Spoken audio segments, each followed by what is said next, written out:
আরাবল্লী পাহাড় সংরক্ষণ ও প্রশাসনিক সংক্রান্ত একাধিক গুরুত্বপূর্ণ মামলায় সুপ্রিম কোর্টে শুনানি হয়েছে। পরিবেশ রক্ষায় কড়া অবস্থানের ইঙ্গিত দিয়েছে প্রধান বিচারপতির বেঞ্চ।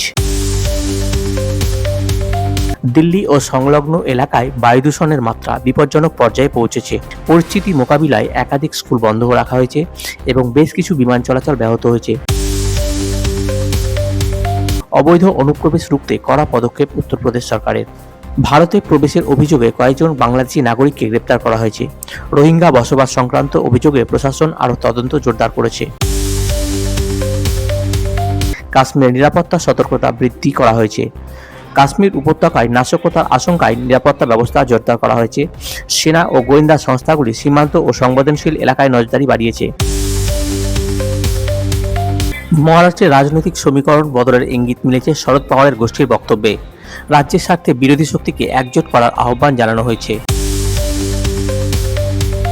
অন্ধ্রপ্রদেশের গভীর রাতে একটি যাত্রীবাহী ট্রেনে আগুন লাগার ঘটনা ঘটেছে। দুর্ঘটনায় যাত্রীদের মধ্যে আতঙ্ক ছড়ায় এবং তদন্তের নির্দেশ দেওয়া হয়েছে।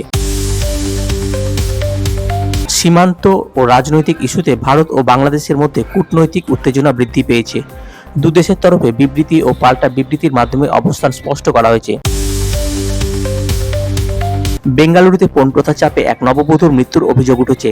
ঘটনাকে কেন্দ্র করে সমাজ জুড়ে তীব্র ক্ষোভ ও প্রতিবাদের সৃষ্টি হয়েছে। অর্থনৈতিক পরিস্থিতি নিয়ে কেন্দ্রের নজর। দেশে মুদ্রাস্ফীতি ও জ্বালানির দামের ওঠানামা নিয়ে উদ্বেগ বাড়ছে। পরিস্থিতি পর্যালোচনায় কেন্দ্রীয় সরকার একাধিক বৈঠক করেছে। আসন্ন আন্তর্জাতিক সিরিজের প্রস্তুতি শুরু করেছে ভারতীয় ক্রিকেট বোর্ড। দল গঠন ও খেলোয়াড় নির্বাচন নিয়ে জোর আলোচনা চলছে।